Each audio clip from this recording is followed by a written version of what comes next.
ඔයාට ඔයාගේ ජීවිතේ තාම දීලා තියෙන්නේ මේ ජීවිතේ මේ ගේම් එක ගහන්න, මේ ගේම් එක දිනන්න පුළුවන් තෝරගත්ත එකම පුද්ගලයා ඔයා නිසා. මෙතනින් එහාට ජීවිතේ වෙනසක් විපර්යාසයක් කරගන්න ඕනේ නම් වෙනදට වැඩිය වැඩ කරන්න වෙනවා.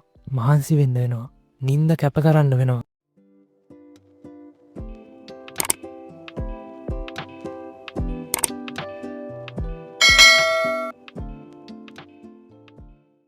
විශේෂ කාරණයක් ගැන කතා කරනවාද?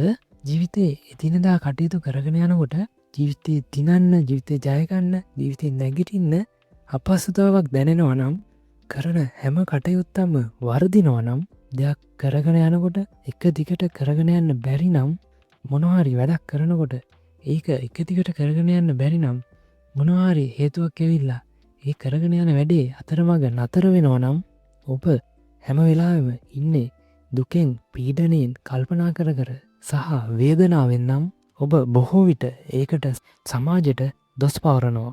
බාහිර වටපිටාවට, ඇසුරු කරන පුද්ගලයන්ට දොස් පවරනවා.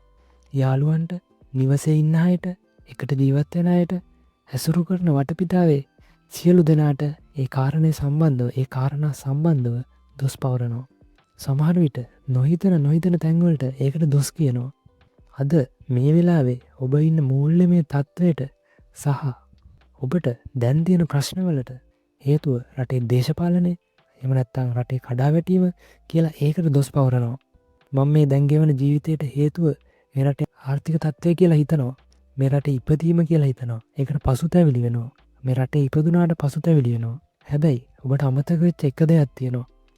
ඒ තමයි මේ හැම දෙයකටම හේතුව ඔබ ජීවිතයේදී ගත්ත තීරණ සහ තෝරා ගැනීම වල ප්‍රතිඵලයක් කියන එක. මට හිතාගන්න බෑ ඇයි මට මෙහෙම උනේ කියලා.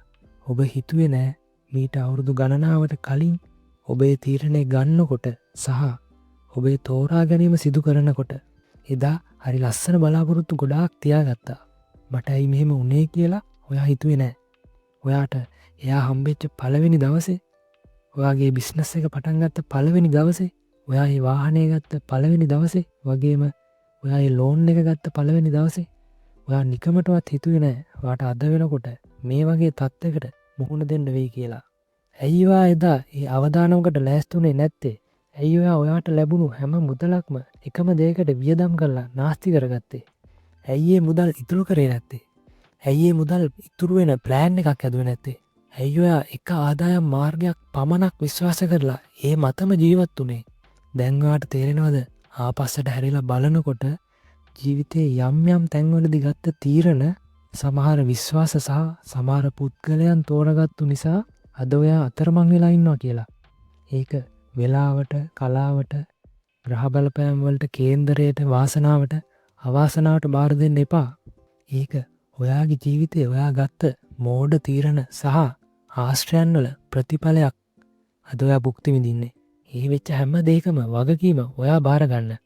ඇඬුවට, කල්පනා කරාට කමක් නැහැ. ඒක තමයි ඒකෙන් දැන් ලැබෙන පීඩනේ. හැබැයි ඒ සියලු දේවල් වල වගකීම 100%ක් ඔයා බාර ගන්න ඕනේ. ඒකට වෙන කිසිම කෙනෙක් හේතුවක් නෙමෙයි. ඔයාගේ ජීවිතේ වෙච්ච පරාජයන් වල වගකීම, ඔයා මේ වෙනකොට අඬන එකේ වගකීම, දුක් වෙන එකේ වගකීම, දරා ගන්න බැරි ගින්දරක ඉන්න එකේ වගකීම ඔයා බාර ගන්න. ඒක කිසි කෙනෙක් ඔයා වෙනුවෙන් බාර ගන්නෙත් නැහැ, බාර ගන්නත් බෑ.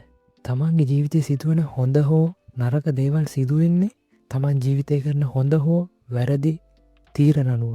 ඒක බාර ගන්නවා නම් බාර ගන්න එන ඔක්කොම මිනිස්සු ටික, ඔයාව ඒ කාරණයෙන් නිදහස් කරන්න එන ඔක්කොම මිනිස්සු ටික එක රුපියලක්වත් ඔයාගෙන් ගන්නෙ නැතුව ඔයාව නිදහස් කරන්න ලෑස්ති නැහැ. කට්ටඩියකට කියලා බලන්නකෝ, වෙද මහත්තයෙකුට කියලා බලන්නකෝ, දේවාලයකට ගිහින් බලන්නකෝ, අඩුම තරමේ හාමුදුරු නමකට කියන්නකෝ. ඔක්කොටම පිට වෙන්න නම් අපේ මහත්තයා පන්සලේ චෛත්‍යයේ වැඩ කටයුතු ටික තාම ඉවර නැහැ ගියේ. එතකොට තේරුම් ගන්න ඔයාට උදව් කරන්න කිසි කෙනෙක් නැහැ. කවදා හරි දවසක ඔයාට කෙනෙක් ලං වෙනවා නම් ලං වෙන්නේ ඔයාගෙන් දෙයක් ගන්න හෝ ඔයාට දෙයක් දෙන්න හරි විතරමයි. මිනිස්සුන්ගේ තියෙන එක එක හැඟීම් වලට මිනිස්සු පාවිච්චි වෙනවා. මුලින්ම මේ තමන් දැන් ඉන්න මට්ටමට හේතුව 100%ක්ම තමන් කියන එක විශ්වාස කරන්න. තමන් කියන එක තීරණය කරන්න. ඊට පස්සේ මෙතනින් එහාට ජීවිතේ වෙනසක්, විපර්යාසයක් කරගන්න ඕනේ නම් වෙනදට වැඩිය වැඩ කරන්න වෙනවා. මහන්සි වෙන්න වෙනවා. නින්ද කැප කරන්න වෙනවා. මහන්සිය තේට්ටුව නොබලා ඒක කැප කරන්න වෙනවා.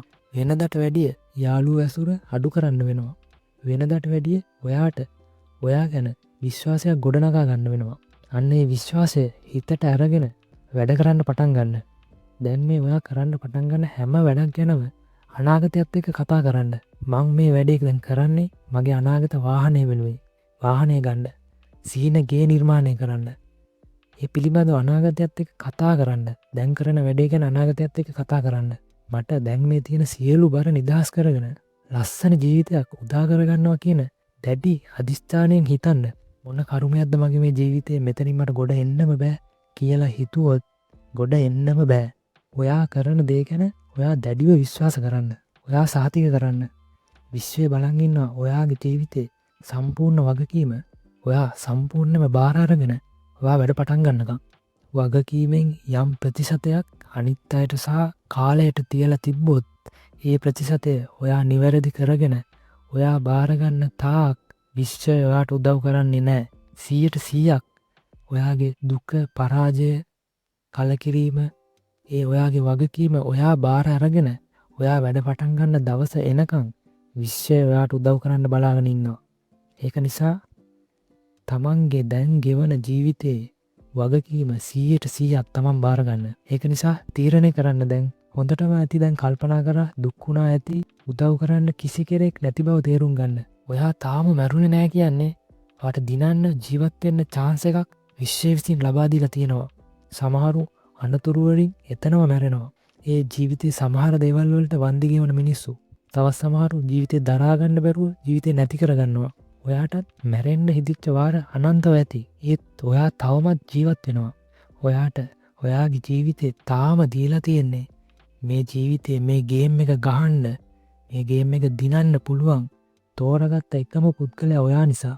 ඒ නිසා දරුවන් වෙනුවෙන් ලෑස්ති වෙන්න, බිරිඳ සැමියා වෙනුවෙන් ලෑස්ති වෙන්න, දෙමව්පියෝ වෙනුවෙන් ලෑස්ති වෙන්න, පරණ විකාර සෙල්ලක්කාර ජීවිතෙන් මිදෙන්න. ඔයාට ඉගිලෙන්න දෙන්නේ නැත්තේ ඔයා සැහැල්ලු නැති හින්දා. ඔයාගේ අත්තට සැහැල්ලු නම් විතරයි ඔයාට ඉගිලෙන්න පුළුවන්. ඔයාගේ ජීවිතේ බර කරන කාරණා මොනවද කියලා ඇස් දෙක පියාගෙන හිතන්න. ඔයාගේ බීමත්කමද, ඔයාගේ වේදනාවද, ඔයාගේ මිත්‍යා විශ්වාසද, ඔයාගේ යාළුවද, ඔයාගේ නෑදෑයෝද, පරිසරයේද, ඔයාගේ තෝරා ගැනීමද, ඒ වගේ මොනවද ඔයාට ඉකිලෙන්න දෙන්නේ නැති කාරණා, ඔයාව බර කරලා තියාගෙන ඉන්න කාරණා අතාරින්න ඒවා. එදා සිදුවත් කුමාරයාට පුළුවන් වුණා නම් තමන්ගේ දරුවා බිරිඳ අතෑරලා මේ ලෝකයේ වෙනුවෙන් සියලු දේ නිදහස් කරලා මහා කැලේකට යන්න. ඇයි ඔයාට ඒක කරන්න බැරි? අවුරුදු ගානක ආදරය නතර කරන්න. ඒක ජීවිතේට විනාශයක් නම් ඇයි වාට බැරි ණයබරින් හිරවෙලා තියෙන වාහනේ විකුණලා දාලා මානසික පීඩනයෙන් මිදෙන්න? ඒ නිසා තේරුම් ගන්න. බර තියෙන කාරණාවෙන් මිදිලා සැහැල්ලුවෙන් ඉගෙනෙන්න පුළුවන් මාතෘකාවක් හදාගන්න. ඔයාගේ ජීවිතේ සියලුම වගකීම ඔයා බාරගන්න. පාඩුව මට නම් වරද මගේ. ආදරණීය සුබ දවසක්.